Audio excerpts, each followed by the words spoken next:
सभी दोस्तों मेरा नमस्कार। मैं अंकित कृति आपका स्वागत करता हूं एग्ज़ाम वे पे। तो जैसा आपको पता ही है कि हम लोगों का उत्तराखंड का परमार वंश गढ़वाल का परमार वंश चल रहा है, जो आपके आने वाले एग्ज़ाम्स हैं यूकेपीएससी और यूकेएसएससी के, उनके लिए ये सेशन हेल्पफुल होने वाला है। तो देखिए, मैंने आप लोगों को इसमें हमारा जो परमार वंश चल रहा था, उसमें जो अगला जो राजा की बात है वो है राजा फतेह साग। इस सेशन की पीडीएफ मैं आप लोगों को टेलीग्राम पे अवेलेबल करवा देता हूँ, है ना, ताकि आप लोग पढ़ने के बाद में रिवीजन भी कर सको। तो राजा फतेह शाह का जो कार्यकाल कहा जाता है वो 1665 से 1716 ईस्वी तक बताया जाता है। अब देखिए, आज यहाँ पे जो है, जो परमार वंश है उसके बारे में हम लोग पढ़ेंगे। फिर जो अगला वाला सेशन होगा अगले दिन का, वहाँ से हमारी टिहरी रियासत शुरू हो जाएगी। ठीक है, फिर टिहरी रियासत से हम गोरखाओं में जाएंगे, फिर गोरखाओं से हम ब्रिटिश में, और ब्रिटिश से फिर हम राज्य जो हम आंदोलन था, मतलब ब्रिटिश के बाद में जो राज्य आंदोलन हमने चलाया, उसमें हम लोग अपने इस पूरे उत्तराखंड के इतिहास को खत्म करेंगे। देखिए, राजा फतेह शाह के बारे में क्या है कि ये 1665 ईस्वी से 1716 ईस्वी तक क्या था, राजा था। इसको गढ़वाल का शिवाजी भी बोला जाता था। क्या बोला जाता? गढ़वाल का शिवाजी। गुरु गोविंद सिंह जी की भांति घोड़े पर बैठा एक चित्र भी मिलता है इनका, जिसमें ये लिखा हुआ है कि इनकी उम्र कितनी है भाई, 33 वर्ष है। इनकी जो संरक्षिका थी, राजमाता कटोची थी। कौन थी? राजमाता कटोची। मतीराम ने एक कवि थे, है ना। इसके समय के गढ़वाल का क्या कहा? स्वर्ण काल का। जैसे जगतपाल के समय कुमाऊं का स्वर्ण काल कहा गया, उसी तरीके से गढ़वाल का स्वर्ण काल किसके समय को कहा गया? फतेह शाह। भैंगणी का जो युद्ध था वो 1689 में गुरु गोविंद सिंह और फतेह शाह के बीच हुआ। अब हुआ क्यों, इसकी कुछ वजह नहीं है। कोई कुछ कहता है, कोई कुछ कहता है ना, परंतु इसकी वजह नहीं पता। लेकिन ये पता है कि भैंगड़ी का जो युद्ध था वो 1689 में गुरु गोविंद सिंह और फतेह शाह के बीच हुआ। अब इसका वर्णन गुरु गोविंद सिंह ने आत्मकथा अपनी विचित्र नाटक में किया था, है ना। इसका जो जिक्र है, पुत्री का विवाह बिलासपुर के राजा भीमचंद के पुत्र से किया, है ना। Memoirs of Dehradun RC. Williams की किताब है ये दोस्तों, है ना। इस पे कहा गया कि सहारनपुर पर आक्रमण किया और फतेहपुर नामक नगर बसाया। किसने? फतेह शाह ने। ये बात किस पे कही गई है आपकी? मेमोयर्स ऑफ दून देहरादून की जो किताब है आर.सी. विलियम्स की, उसमें। अब इसको गढ़वाल का अकबर भी कहा जाता था। और गढ़वाल का अकबर कहा जाने की मेन वजह इसके दरबार में जो 9 रत्न थे या नवरत्न थे। समुद्रगुप्त की भांति मुद्रा लेख लिखवाया इसने। मुद्राओं में क्या लिखवाया भाई? लेख लिखवाया। नाथपंथी संत बालक नाथ से अधिक प्रभावित और उसके अनुयायी थे, है ना। नाथ जो संत थे, कौन? बालक नाथ। गुरु राम राय को दरबार में बुलाया और गुरुद्वारा बनाने की क्या करी? इन्होंने मदद करी। जो देहरादून में, है ना, देहरादून की जो कहानी है वो डेरा सच्चा ये गुरु राम राय से बहुत संबंधित है ना। झंडा मेला आप लोगों ने सुना भी होगा।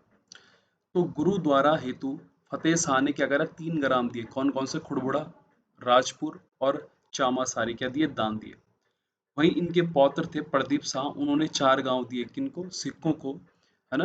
दरबार गुरुद्वारा बनाने के लिए कौन कौन से? छाया वाला, भूजन वाला, पंडितवाड़ी और घाट वाला। ठीक है। इनके जो उत्तराधिकारी थे फतेह शाह के, वो उपेंद्र शाह थे। 1 वर्ष का कार्यकाल कहा जाता है कि सबसे कम है। और दीपावली के दिन ही इन उपेंद्र शाह की क्या हो गई थी? मृत्यु हुई थी, ये कहा जाता है। अब फतेह शाह के दरबारी क्या था? देखो, पेपर में 9 रत्न अभी तक आया नहीं है, पर आ सकता है। कौन कौन से? खेतराम धसमाना, सुरेशानंद बड़थवाल, हरिदत्त नौटियाल, रुद्रीदत्त कमोठी, शशिधर डंगवाल, बासवानंद बहुगुणा, सहदेव चंदोला, हरिदत्त थपलियाल और कीर्तिराम कंठौला। तो कास्ट भी आप लोग याद कर सकते हैं कि बहुगुणा, चंदोला, थपलियाल, डंगवाल, नौटियाल, धसमाना, बड़थवाल, कमोठी और कंठौला। रत्न कवि और या श्री सेमराज, है ना, जटाधार व मतीराम फतेह शाह के क्या थे भाई? दरबारी कवि थे। कौन कौन? रतन कवि, जिनका दूसरा नाम श्री सेमराज भी था, छेमराज। ये जटाधार व मतीराम क्या थे? वो फतेह शाह के दरबारी कवि थे। फतेह शाह कर्ण ग्रंथ जो लिखी है वो श्री जटाधर या जटाशंकर के द्वारा लिखी गई है। फतेह प्रकाश एक हस्तलिखित ग्रंथ है श्री रतन कवि के द्वारा। आपको पता है इनको छेमराज भी कहा जाता था। फतेह प्रकाश में फतेह शाह को हिंदुओं का रक्षक, सील का सागर और उदंडों को दंड देने वाला बताया गया है। क्या बताया गया है? हिंदुओं का रक्षक, सील का सागर और उदंडों को दंड देने वाला। लोग घरों में ताले नहीं लगाते थे। कहते हैं कि इतनी शांति थी उस टाइम पे कि लोग अपने घरों में क्या ताले ही नहीं लगाते थे। ग्रंथ वृत्त कौमुदी या छंदसार पिंगल, ये किसने लिखा है? कवि मतीराम ने। वही मतीराम का रसराज ग्रंथ जो है चित्रकार मंगत राम तुंवर को समर्पित है। एक मतीराम का एक रसराज ग्रंथ है जो कि चित्रकार मंगत राम तुंवर को क्या है? समर्पित है। एक और किताब मिलती है आपको वृत्त विचार, है ना, ये लिखी थी कविराज सुखदेव ने। इसमें वीरता का वर्णन है फतेह शाह के। फतेह शाह ग्रंथ जो है डॉक्टर सूरवीर सिंह ने लिखी है। फतेह शाह यशो वर्णन रामचंद्रन ने लिखी है। फतेह शाह की कीर्ति सुनकर शिवराज भूषण व नीलकंठ या जटाशंकर ने श्रीनगर की क्या करी थी? यात्रा करी थी। मतलब फतेह शाह के बारे में सुनकर शिवराज भूषण व नीलकंठ या जटाशंकर ने श्रीनगर की यात्रा की थी। अब इंडो चाइना तिब्बत जो ट्रायंगल है, ये जो किताब है ये लिखी है श्री राम गोपाल ने। किसने लिखी है? श्री राम गोपाल ने। तो किताबों के बारे में कभी कभी आ जाता है, एक सवाल बनता है आपके पेपर में। अगर आसान बन गया तो हो जाता है, डीप बना रहेगा तो आपको मेनली यहीं से पूछेगा। वो किताबें ज़्यादातर इसी टाइम पे परमार वंश में काफ़ी किताबें 27-28 किताबें लिखी गई थी, है ना। तो वो आप लोग पढ़ के जाइएगा। अभी मैं आपको लास्ट में सेशन के मतलब जब ये खत्म होगा आपका टिहरी रियासत भी, तब मैं आप लोगों को किताब दूँ, मतलब वो एक चार्ट दे दूंगा आप लोगों को। अब राजा प्रदीप शाह देखो 1717 से 1757 तक, है ना, कहा गया। कहीं कहीं पे 72 भी कहा गया है ना, सिक्कों के आधार पे जो सिक्के मिले उसके आधार पे कहा गया। इसका कार्यकाल 1717 से 1757 था। वहीं दान पात्र में कहा गया कि 1717 से 1772 तक था। इसकी संरक्षिका कनक देई थी। क्या थी? कनक देई। और पिता क्या थे? दिलीप शाह थे। मंत्रियों का सशक्त गुट पुरिया नथानी, है ना, बड़ा फेमस नाम था उस समय का, प्रदीप शाह के समय का। इसका दीवान रघुपति चौथा था। वजीर चंद्रमणि डंगवाल व रंगी क्या थे? बिष्ट थे। बख्शी जो थे वो विद्याधर डोभाल था। दरबारी कवि मेधाकर शर्मा था जिसने रामायण प्रदीप लिखी थी। क्या लिखी थी? रामायण प्रदीप। इसकी प्रशंसा में हुए। चित्रकार मौलाराम तोमर को इन्होंने क्या दिया था? संरक्षण दिया था। दून की राजधानी नवादा से धामोवाला कर दी थी। किसने? प्रदीप शाह ने। दरबारी संयंत्रों में 5 भाई कठेतों का नाम आता है, मतलब दरबारी संयंत्र चलते थे। जो है सादर सिंह कठेत के क्या थे? पुत्र थे। इनके पिता का नाम था। इनका वध पौड़ी के पचभैया खाल में किया गया। एक जगह पड़ती है पौड़ी, जब जाएंगे आप तो जरूर जाइएगा। पचभैया खाल, वहां पे इनका वध किया गया था पांचों कठैत भाइयों का। 1743 ईस्वी रोहिल्ला आक्रमण अली मोहम्मद के समय कल्याण चंद चतुर की इसने क्या करी? सहायता करी। तो क्या हुआ कि रोहिल्ला आक्रमण हुआ 1743 पे, कहा? कुमाऊं में। कुमाऊं का शासक जो था वो कल्याण चंद चतुर था। तो उसकी मदद किसने करी? कल्याण चंद चतुर की प्रदीप शाह ने। अब देखिए संधि के तहत कल्याण चंद को, अब रोहिल्लों के साथ संधि हुई कल्याण चंद की, तो 3 लाख रुपए की मांग करी इसने रोहिल्ला ने। तो वो दिए किसने थे? प्रदीप शाह ने। तो ये कहा जाता है कि ये चंद्र पवार का मित्रता का क्या था? काल था। मतलब इस टाइम पे बहुत दोस्ती यारी थी चंद और जो परमार वंश थे, या उसको पंवार वंश भी हम लोग बोलते हैं। सहारनपुर के रोहिल्ला सरदार नजीब खान ने 1757 पर दून पर आक्रमण किया, है ना। और अधिकार कब तक था भाई इसका? लगभग 1757। कहते हैं कि 1757 में जो देहरादून पर आक्रमण करा, और यहाँ ये अधिकार कब तक बना रहा है इसका? 1770 तक। अब राजा ललित शाह देखो 1772 पे गद्दी पर बैठा। 2 सिक्का आक्रमण हुए इसके कार्यकाल में, इसमें देहरादून में, है ना, 1775 में, और एक 1700 किसमें? 78 में। सिरमौर का युद्ध बड़ा फेमस है जो कि ललित शाह और सिख के बीच 1779 में हुआ था, 1779 में हुआ था।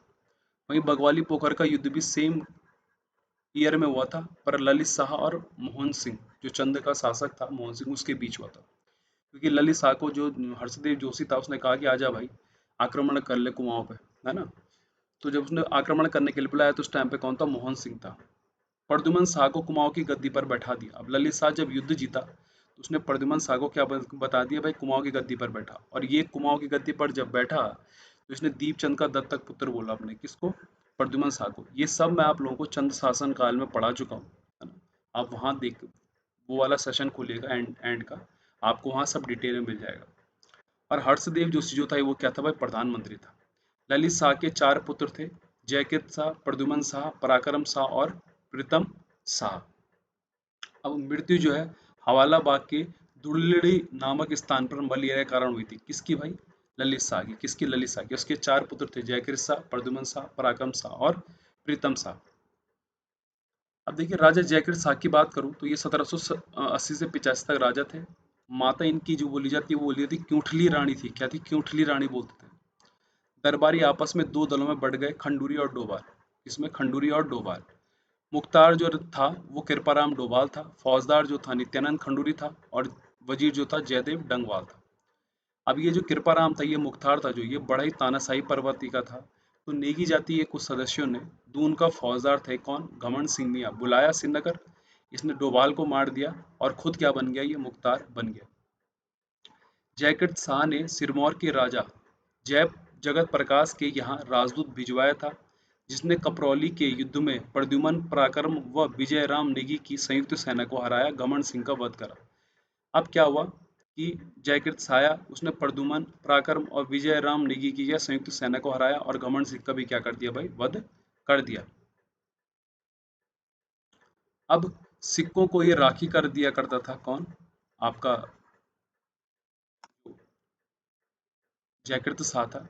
1786 ईस्वी में श्री रघुनाथ मंदिर में अपने जीवन का क्या भाई, अंत इन्होंने कर दिया। अब क्या हुआ देखो, प्रद्युमन शाह, देखो राजा प्रद्युमन शाह बना। गढ़वाल और कुमाऊं का ये संयुक्त शासक था भाई, है ना। क्योंकि जब पता चला उसे कि जयकृत शाह की मृत्यु हो चुकी है तो वो श्रीनगर चला गया। जब वो श्रीनगर गया तो आपको पता है कि वहाँ महेंद्र चंद ने दोबारा कब्जा कर दिया था, है ना।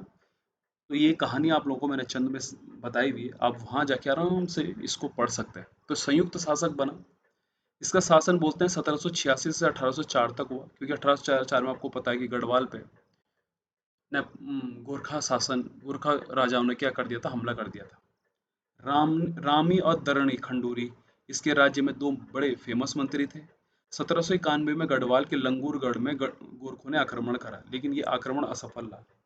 लेकिन इस असफल आक्रमण के बावजूद भी गोरखाओं को 25,000 वार्षिक कर देकर शत्रुओं से राज्य की रक्षा किसने करी, प्रद्युमन शाह ने करी। अब क्या हुआ कि 1795 ईस्वी में गढ़वाल में भयंकर अकाल पड़ा, जिसको इक्कावनी बावनी बोलते हैं। तो बावनी जहाँ पे भी नाम आता है वो अकाल बोला जाता है गढ़वाल में। तो 1803 में गढ़वाल में भयंकर भूकंप आया, है ना। उस समय गोरखों ने अमर सिंह थापा और हस्तिदिल चौतरिया के नेतृत्व में आपदाग्रस्त गढ़वाल पर आक्रमण करा। यार पहले तो अकाल पड़ गया, फिर भूकंप आ गया, तो पूरा गढ़वाल क्या था, त्रस्त हो रखा था, है ना। और उसी समय किसने भाई, अमर सिंह थापा के नेतृत्व में और हस्तिदल चौतरिया के नेतृत्व में गोरखों ने क्या कर दिया, आक्रमण कर दिया। जब आक्रमण कर दिया तो हमारा हारना क्या था, स्वाभाविक था, क्योंकि सब कुछ तो नष्ट हो चुका था। गणनरेश ने सिंहासन और आभूषण सहारनपुर में बेचकर 12,000 सैनिकों की एक सेना बनाई, प्रद्युमन शाह ने, है ना। उन्होंने एक सेना बनाई जिसमें लंडौर जो रुड़की का एक वो पड़ता है, रियासत पड़ती है। गुज्जर राजा रामदयाल सिंह ने गणपति की क्या करती है, सहायता करी थी। और फिर आपको पता ही है कि बड़ी दुखद घटना भी 14 मई 1804 ईस्वी में कि खुड़बुड़ा के मैदान में जो युद्ध हुआ उसमें प्रद्युमन शाह वीर गति को प्राप्त हो गया। अब इसका जो एक पुत्र था प्रीतम शाह, देखो वो क्या था, मतलब एक पुत्र जो था प्रीतम शाह, उसको बंदी बना ले गया दूसरा सुदर्शन शाह। दूसरा क्या था, सुदर्शन शाह।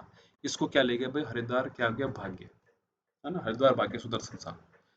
तो इसको गढ़वाल का कुम हुमायूं भी बोलते हैं, किसको, आपका प्रद्युमन शाह को। बेड़ा लड़ते लड़ते झगड़ते गिरते पड़ते, है ना, चल बसे। Valley of Doon A R Gill की एक किताब है दोस्तों, ये पेपर में पहले भी आ चुका है। इसमें खुड़बुड़ा युद्ध के बारे में बताया गया है। तो खुड़बुड़ा युद्ध के बारे में किस में बताया गया है, वैली ऑफ दून में। और ये किताब किसकी है, ए आर गिल की। अब पराक्रम शाह के बारे में पढ़ लीजिए कि ये प्रद्युमन शाह का क्या था भाई, भाई था। मौलाराम के गणगीता संग्राम और गणिका नाटक में पराक्रम शाह के क्या है भाई, अत्याचारों का वर्णन है। इसके अनुसार ये कहते हैं पराक्रम शाह ने मौलाराम की गणिका छीन ली थी और जो उपाधि थी, और खंडूरी भाइयों को राम या दरणी की भी क्या करा दी थी, हत्या करा दी थी। तो ये मोटा मोटा एक तरीके से एंडिंग है किसका, परमार का। इसके बाद में हम लोग टिहरी रियासत पढ़ेंगे।